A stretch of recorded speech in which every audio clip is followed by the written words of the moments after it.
the Everything But Politics podcast. Away we go. We are back here for episode 88 of the Everything But Politics podcast, and excited to welcome Jonah Stillman today, author, entrepreneur, and Gen Z expert. Jonah, pleasure to have you here with us, man. Happy to be here. Excited to dive in. Totally. And firstly, Evan and I send our heartfelt condolences on the T-Wolves and that disappointing game and series versus the Mavericks. How's the community holding up? You know, I was as a born and raised Minnesotan. I live in San Diego now. I got a call yesterday morning from my mom saying I have 2 tickets. It was a no hesitation flight book. Got in town right before the game. Basically went straight there and then attended anything but a basketball game. It was pretty tough to see. It was not. It was fun. I said that I was joking. The best part was when they introduced all the players at the beginning. It was fun. It was loud, and then it was just a downhill slope that got progressively worse over the course of 2 hours. But we'll be back next year. And I caught a few moments of it while I was at dinner, and it just I think they were down 30 at some point. What was it? I think it was a little bit worse than that. But yeah, it was bad. It was bad. Well, like I said, when I introduced you here, you're Gen Z expert in public speaking. You're 24, 25. How old are you? 24. So you and I are the same age, and I definitely was not doing any public speaking as a teenager. I know you and your dad are very close, business partners, best friends, whatever you want to call it, it's there. Back when you were growing up and your dad was, a businessman, public speaker, did he kind of reel you in and say, Jonah, come try to do this? Or did you say, Dad, can I come with you? Can I do this? Can I do that? How did that kind of start your entrepreneurial upbringing? Yeah, I grew up watching my dad speak, so it was always in the back of my mind. I always say, I was brought along as a kid to the fun locations when he would be in the Bocas of the world, the nice warm weather. I'd get to go to maybe one a year and attend, and I was always kind of around the topic of generations as watching him speak in his original business. And then when I was a junior in high school, I was, doing a little bit of a school project on Gen Z. We kind of came together and I was like, no one's really talking about my generation.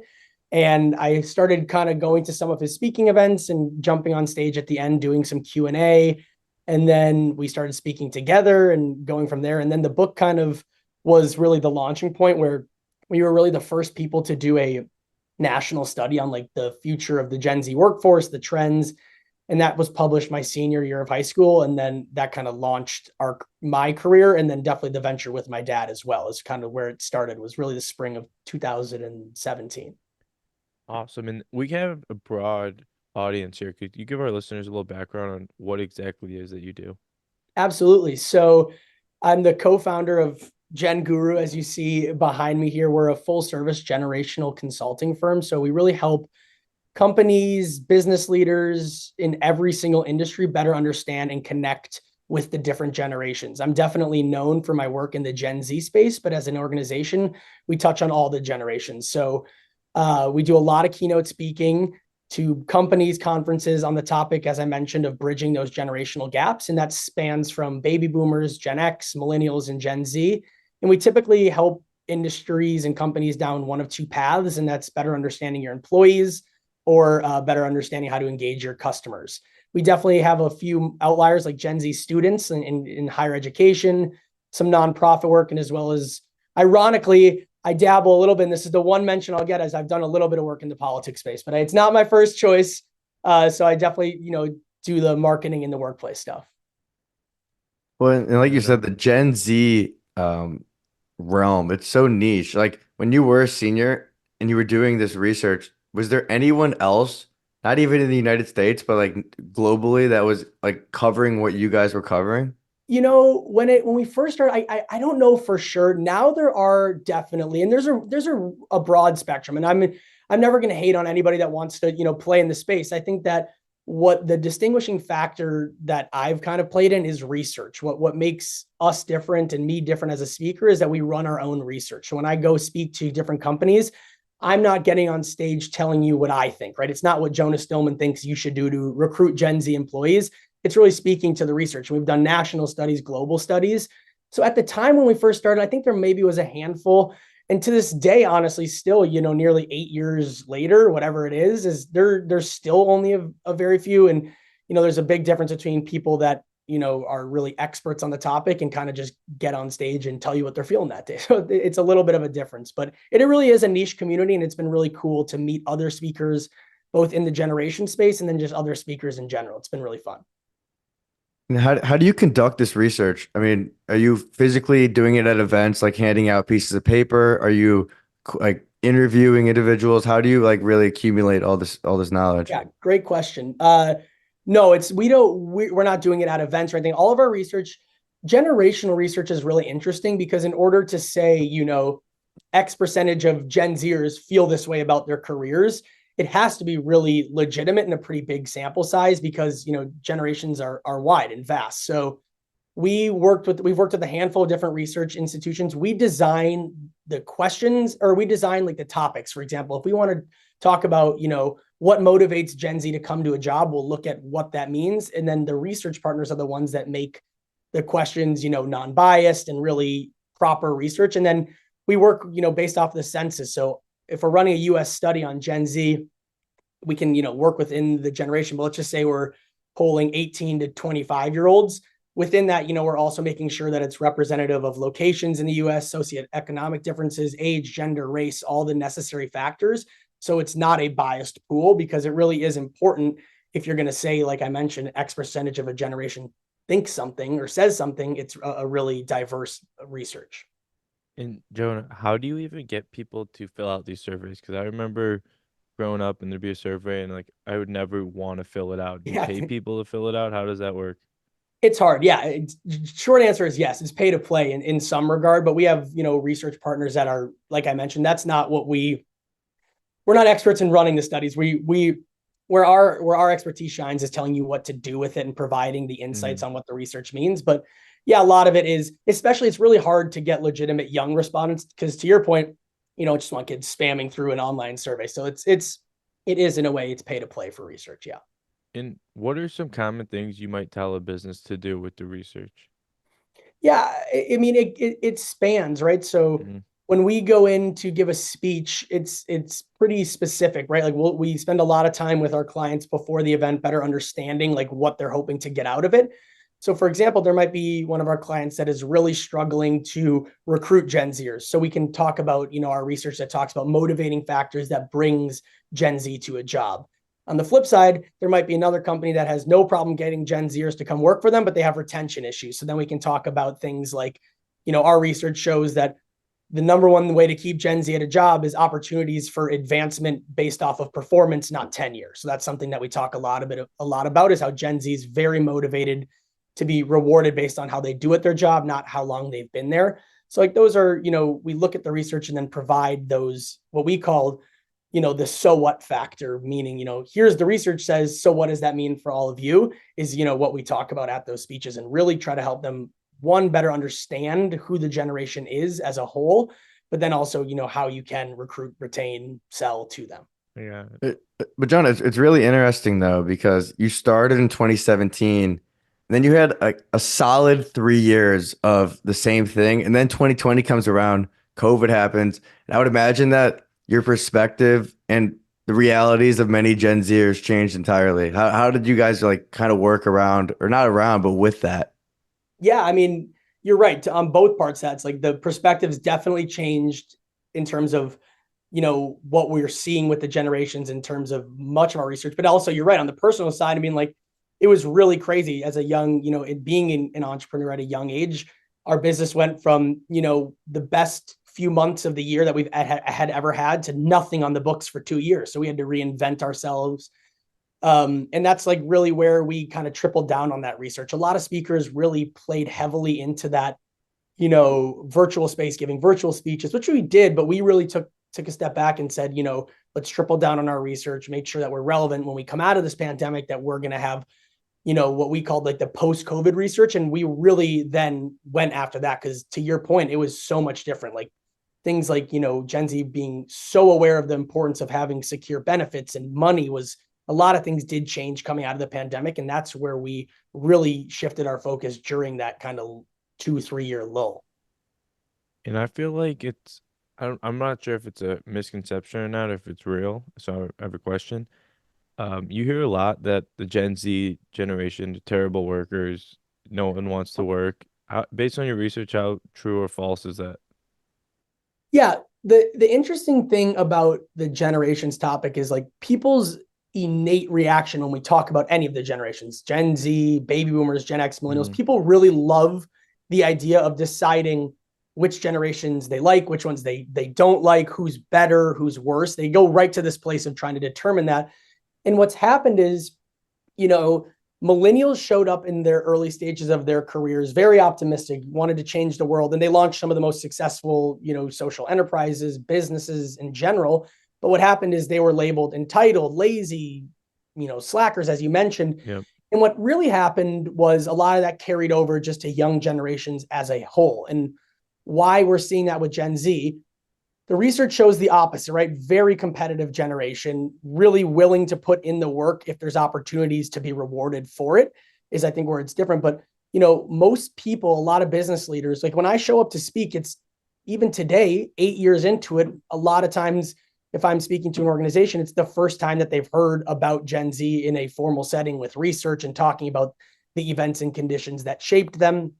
But what's happening is a lot of people are clumping anyone under the age of 30 into one big group and assuming we're all the same, when in reality you have millennials and Gen Z. They're very different generations. I'm not a millennial hater, but there a lot of like their slack that they caught is just being transitioned into the new, if you would, young generation in Gen Z.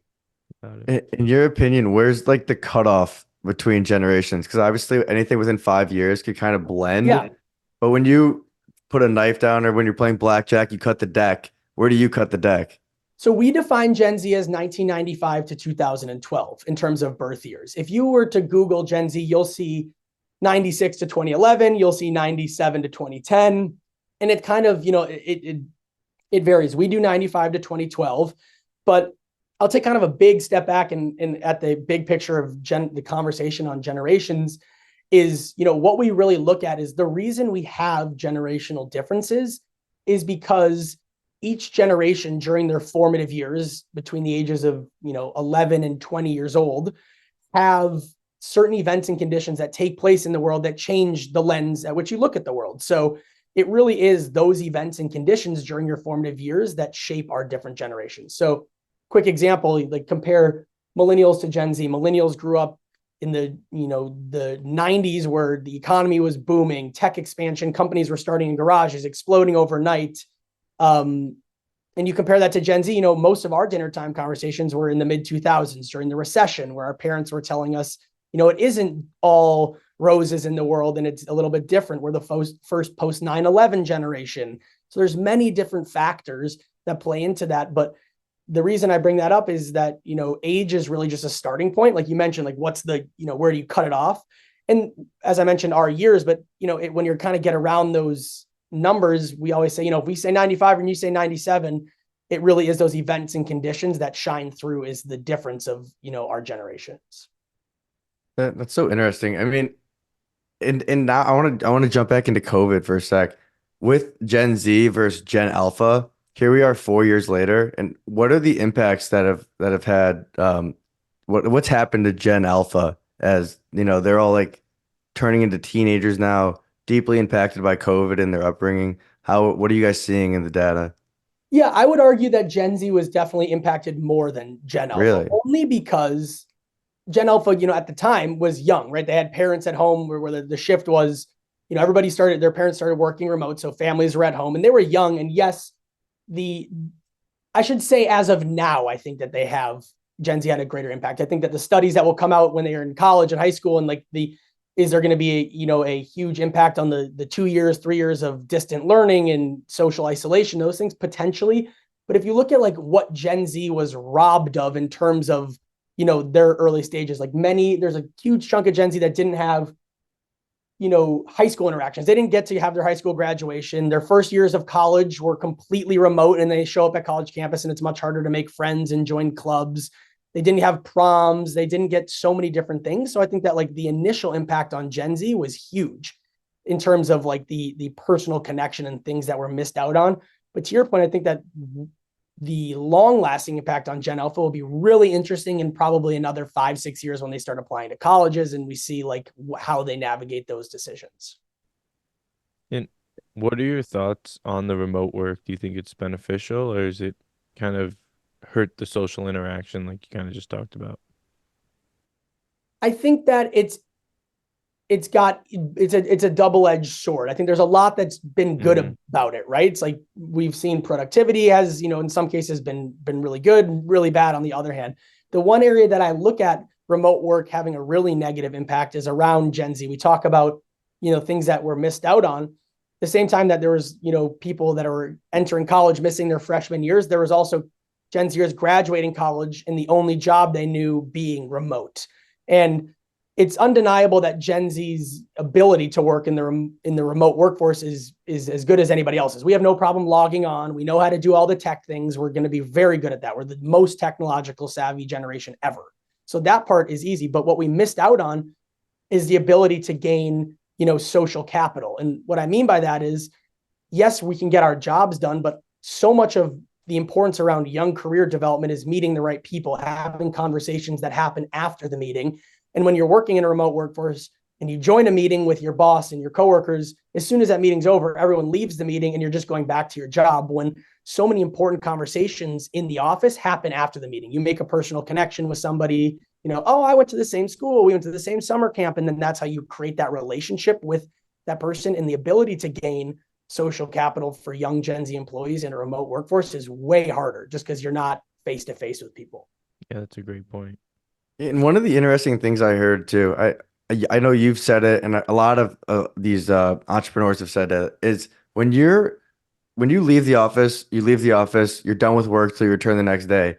Now you can get a negative email at 11 p.m. You could wake up to something that just, you could be unemployed in the middle of the night. There's just so your life and your professional career is always on you, in your pocket. So how do you, when you talk to people, how do you kind of have them create some sort of balance between personal life and professional life?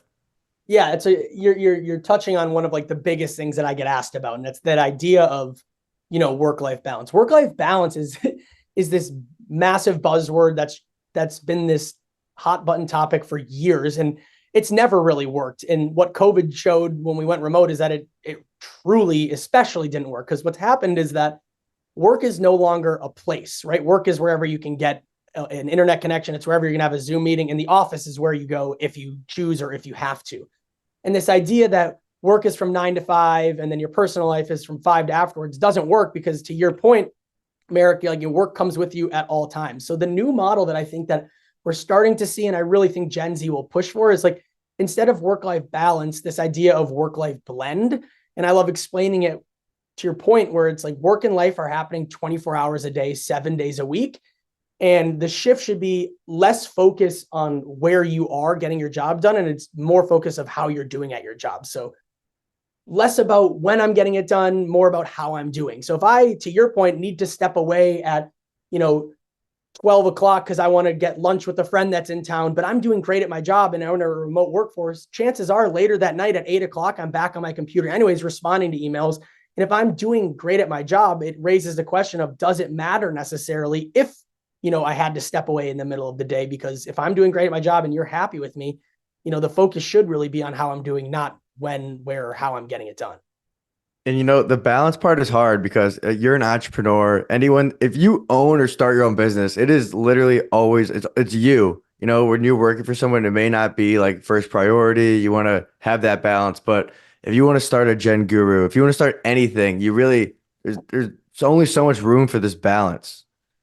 Totally. And that's where that blend is so beneficial, right? Because you might want to have a busy morning, get your morning stuff done, and you're like, okay, I've been at it for 3 hours and now it's 10 o'clock. It's my only opportunity to work out. So I'm going to step away and work out and come back and I'll put in that extra time later in the day. And I think that really is what, COVID highlighted, is that work can be done anywhere. And there's a lot of other parts that need to be figured out, but we live in a world now where we have the resources to get our jobs done outside of an office. In a great quote by David Goggins, if you want to be great at something, you have to be unbalanced. There you go. That's that. And a lot of people have been forced to be unbalanced, right? And that's kind of what we're highlighting here. when people come to you and they ask you these things, do you like when you truthfully talk to them and give your opinion, do you believe that there could be balance, or it's just really a factor of what they're trying to do with their life? Yeah, I think there could be balance, right? But it's like balance then requires equal responsibility on employees and employers, right? It's like if we're saying that we live in a balanced workplace, that means okay, then work really is 9 to 5. And if I get an email after 5 o'clock, then I shouldn't have to respond to it till the following day. Because if we're going to commit, then it goes both ways. But the problem is that just isn't the expectation, is that if you're employed and you get an email at night and it deserves a response, then you're going to have to respond to it. So that's like when it becomes unbalanced on both parts. So I think that balance is possible, but I think this idea of blending it all together and really shifting focus to, productivity and output is how you can then balance it. Fascinating. I mean, all like this balance and blending, you see so much of it on social media, but it's either so extreme that there's no balance, or it's so you need to have balance. There's no like middle ground, which is kind of what I feel like you're um, practicing and preaching in a sense. Absolutely. I couldn't agree more. I could, yeah, that's good. But it's something else that you've mentioned in other shows is that this is the exact quote: Gen Z approaches life with intense realism. Not sure if you remember saying that, but do you think this is because of social media, constantly being engaged with someone else's life? What's the meaning behind that quote? Yeah. So in our book that I co-authored with my dad, we identified the 7 key traits of Gen Z. The first one is realistic. And it really is a realistic generation. And what I mean by that, this intense realism, it comes from a few things. It first starts with the way that we were parented. So our parents, for the most part, almost all Gen Zers were raised by Gen Xers. And the Gen X parenting style was really, there's winners and losers. And if you don't work your ass off, you might be a loser. And that's just kind of what instilled this approach that, there's no like BS about it. And on top of that, when you grow up in a recession and you see the downfall where in the 2009 recession, the average net worth of our Gen X parents fell by 50%. So we saw at a young age, what it means to have a not prospering economic landscape. Then you get thrown into COVID and you see it happen again. What happens is like you become very realistic with what you can do and what you can't do. So with that intense realism, the shift has become, a return to a desire for a lot of things that like baby boomers wanted in the early stages of their careers. Secure pay and salary, traditional benefits, where, for example, when millennials entered their careers, when they were our age entering their careers, the number one thing statistically millennials wanted in their job was meaning. They said that if I'm going to come work for your company, I want to make sure that I'm moving the needle on something, whether that be at my company, in my community, around the world. And they really were meaning driven. They were so purpose focused, which was amazing. They started so many great things, but the difference for Gen Z is the number one thing Gen Z wants in their job statistically is pay and salary. So we're looking at just a generation that knows that at the end of the day, meaning would be great, but I have to pay my bills. I have to build up some sort of, safety net where if a pandemic happens and I'm let go from my job, I can survive on my own for the time being. So it's a very realistic generation, especially when they're approaching career decisions, at least in the early stages of our careers. Do you find that sustainable for a happy life? I think so. I think that there's a lot of pressure. I think that where it becomes a little bit more question, we hear a lot about Gen Z struggle with mental health, is that there's a lot of pressure to know what you want to do. And that's where I find it a little bit less sustainable, right? It's like we had a stat where we looked at Gen Z going to college, and over 60% of Gen Zers go to college with a predetermined career in mind. And that's like radically different than the previous generations. And it's really challenging the value proposition and the sales message in a way of college. Like college for decades was positioned as a discovery phase, right? Like come here and discover who you want to be. And Gen Z is saying, we don't have the money to do that. I know what I want to do. How fast can I get there and get my degree? And that's where I think the sustainability of like the happiness factor is hard. Like when you have all this pressure to figure it out, you want to make more money, and you're trying to balance all these things together, it becomes hard. I think that in the long run, as Gen Z figures out and navigates their careers, I do think that it's going to be a generation that is successful in their office and as well in their personal lives. Because I think that, we're going to really figure a lot of these things out through a lot of mistakes, but in that opening window of our careers. And with the power of AI and social media, how important is even going to college nowadays? So I didn't go to college. So I don't, I'm always, Okay. people are always fascinated to ask me when the book, when I published, when our book was published in 2017, I initially took a gap year to see, where's this journey going to take us? What's going to happen? And it ended up, being a really great year. So it became years and years and I still have not gone. I'm not the type of entrepreneur. You see a lot of social media videos, college is a waste, college this, college that. I don't feel that at all. I think for the right circumstance, the value of college is still undeniable. I think what's happening though is we have a generation that's for the first time, questioning the cost, right? The value of what does this get me when, we're seeing so many other options now. That's the big difference. For previous generations, it was you either went to college or you didn't really you struggled to get a job. Now there's, 2-year trade certificates that pay you to go and you can start earning money right away. There's the ability, it's much easier to start your own business as a young entrepreneur today. You can dive straight into the workforce. So it's just a little bit harder. And I think that the value of college is definitely in question, but I still believe in the right circumstance, there's absolutely still value. But like you mentioned, going to find yourself or, spend 4 years, just really essentially a lot of people just, party and it's probably really good for networking. But at the end of the day, when those 4 years is up and you're $250,000 in debt and you're like, like the liberal arts degree, it's hard. I mean, there's a It's lot an you get. expensive discovery phase, right? I mean, like it's a lot of money to find yourself is what the difference is, right? And that's why we're seeing such a high percentage of Gen Zers go choose colleges really based on the best way to get their degree and further their career. I mean, did you both go to school? Yeah, I've been graduated like In 3 weeks from Indiana ago. Oh, University. congratulations. Yes, Thank sir. you. And I went to University of Arizona. And do So you feel, I just would love to know, is like, as you've navigated your early careers coming out of college, how do you feel about, your time spent in college, the value you got and, what like the best thing it brought you is? the best thing it brought me, without question, is the networking and Yep. the people I've become friendly with and very close with. That's definitely number one. Um, I had a great 4 years, but I truthfully left and like I didn't feel great, professionally. I didn't know what I was gonna do. We started this show, this media company in August 22, and that kind of changed the whole trajectory. We talked to a lot of people. Like I said, Evan just graduated a few weeks ago. He manages a band with our other brother Ethan. So it's a lot of just like kind of building towards these things. I love growing this and talking to people like you and just welcoming so many fascinating guests, but it's definitely not that simple. Like, and Sure. you build momentum as you go. Like when we first started, we didn't know shit about shit. And here we are in our 88th episode and we're continuing to make progress. So it's just one of those things you just got to kind of keep moving forward. Well, and Totally. I think, like you said, Merrick, too, the networking is great and all, but unless you're going to be a doctor, lawyer, maybe study business, there aren't a ton of majors that you're gonna go get a job right away.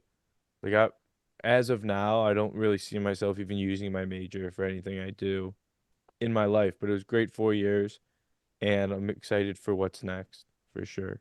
Yeah. The other part of it is I mentioned like, the attitude and the view of like, Gen Z questioning the value. The other reason why it's being called into question is to your point is like there's also companies now are way more opening to hiring outside of a traditional 4-year degree, right? Like there was a study that came out, it wasn't ours, and I think that it was definitely above 50% of publicly traded companies in the US plan to drop their requirement for 4-year degrees to be employed by the end of this year. So it's like we're seeing a turning of the table where it's like, it's just not the only option anymore. And I think that that's why there's a lot of conversations around higher education and college for Gen Z. If you would have went to college, what would have you even done? It's so funny because I get that question all the time, and it's interesting because I think something in the business world and in entrepreneurial spirits or something that it wouldn't have been anything crazy different, but I'm not totally sure. But I think that would be what I would have used it for is ironically probably that discovery phase because I kind of like in a way just dove straight into this and like it's just kind of been my career and in a great way. But it's like, yeah, I don't know what else I would have necessarily done, but it's a fun game to think about. It's something that, you definitely have seen this firsthand. Like the people considering and calling themselves entrepreneurs on Instagram has gotten so out of pocket. And like, I don't even I don't even know who some of these people are. They just have like and like you get Instagram lets you have like your title or whatever. Yeah.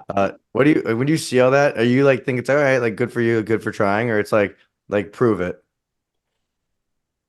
A little bit of both. I by nature give people the benefit of the doubt. Like I have no ill will on anybody unless somebody wrongs me, right? So it's like I think that the difference is the barrier to entry to be an entrepreneur now is so much different, right? Like if we decided the three of us right now we wanted to start a new business, we could do it in the next hour and a half, right? Yeah. We could file for an LLC, design our website, and we're a business, right? And open up our Instagram page, and that quantifies a business by a lot of people's things. If we're selling something, whether we have a sale or not, so it's like the barrier to entry to do it is so much easier for young people, which brings up the question of like, it's really the side hustle generation, which is a really whole nother interesting thing that blends into that conversation around work-life balance.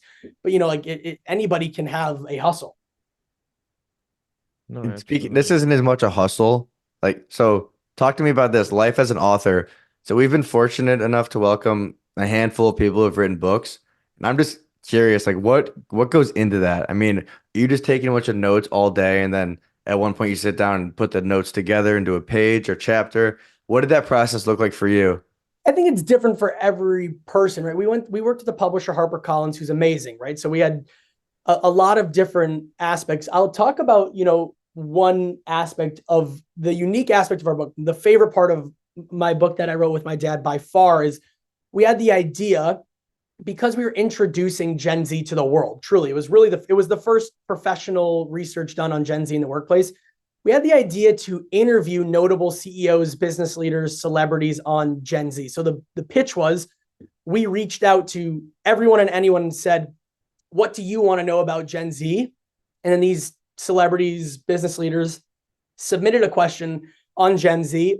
And then we fielded that in a research study, and then they're throughout the book. And we had some amazing people, business leaders like the Roger Goodell, the commissioner of the NFL, Oprah Winfrey, Ashton Kutcher, Wow. Mark Cuban. So we really got in touch with some of the most influential business leaders, authors, celebrities, like Seth Rogen, Magic Johnson, some amazing people. And they asked one question and we fielded that in a study. And then they're throughout the book with some kind of like, so what does that mean? And the questions were amazing, like ranging from as simple as, Seth Rogen's question was like my favorite. It was just as simple as what makes you happy. And we fielded that in a study. And then we had some very in-depth questions from people about benefits and workplace balance, all these different things. So that was the favorite part about the book, but a lot of it is very, very tedious. Yes. Back and forth and editing. And yes. How long, long did it how, take? see it? Yeah. How long does it take? 18 months. And was it every single day for those 18 months it was on your mind, working on it, taking notes, whatever the whole thing was? Yeah, and it's interesting. So the way we did it is when we publish it with the HarperCollins is it's like usually if you have co-authors, it's just kind of one narrative. We took a different approach and like it's very clear throughout the book if it's my dad or I. Like we used two different fonts, which was like something that was really different for the publisher. So it's like, a lot of I was young at the time, so I was obviously still in high school. So my job is kind of narrating like the perspective of a Gen Zer and looking at all those different aspects of it. But yeah, it's long for sure. So I like that. Two fonts is very unique. Yeah, I've never heard of Yeah, that. it's like Very it's interesting. funny because I have this. I always it's like a very Gen Z font, like in terms of sorry, looking up because the book's up in front of me, but it's like I have a very like almost like a pencil font, not like handwriting, but just like very like different. That's so good. So, Jono, what's next for you? What's next for Gen Guru as, second half of 2024? We're basically here. What's in the agenda here? Yeah, more of the same in a way, right? Still playing in that speaking space. I love to speak. It's a great opportunity. To your point, it's kind of in a way my podcast where I get to go to these different conferences and different work events and meet amazing people. And it's in a way how we, create new business. I go to a conference and I meet somebody else and talk about opportunities for their organization. So a lot more speaking. We're doing a new research study over the summer with some cool people looking at some new Gen Z trends. And then maybe some new content stuff. That's the goal for the second half of 2024. We're actually playing around with a concept we've been developing for many years, potentially a podcast, potentially a show that involves both me and my dad. That would be a dream to make it happen. I think we've just kind of been waiting for the right time, and that time kind of feels now. So we'll see, but that would be more of the same and hopefully some new, content play for the second half of the year for sure. Yeah, it's inspiring stuff. Keep going. Keep doing what you're doing. You got two new fans and followers here. But John, before we let you go, why don't you let our listeners know where they could find you and where they could find Gen Guru? Well, sure. Likewise, in that you have one new fan at least over here of you two. It's been fun talking with. Yeah, I love working with anybody. You asked the question about like when I see other young entrepreneurs, it's like I love anybody that wants to do anything. If you're willing to put in the effort, the time, I feel the same way, right? I have no sense of entitlement. It's like everybody has their hustle, and I think that's the coolest part about this generation. So when we talk about that work mentality, it's like anybody that wants to do something and really does it. Like my favorite quote is "Well done is better than well said." I have a abbreviated tattoo of that on my leg. I think that anybody can talk the talk, but if you put the work in and do it, that to me is the coolest thing in the world. So kudos to the both of you as you navigate your young careers. And if you want to get in touch with me, my company is Gen Guru, genguru.com, Jonah Stillman on any social medias. And I would love to hear from you, any listeners, anybody that wants to learn more about the different generations. And it's been an absolute pleasure and a relief to talk about anything but politics. That was fun. There we go. Awesome. A quick shout out to Noah Kaplan for connecting us. It's a lot of fun. Happy we were able to make it happen. That's family right there. So shout out to Noah. Let's Right go. on. Thanks, guys, for listening. We'll see you next week.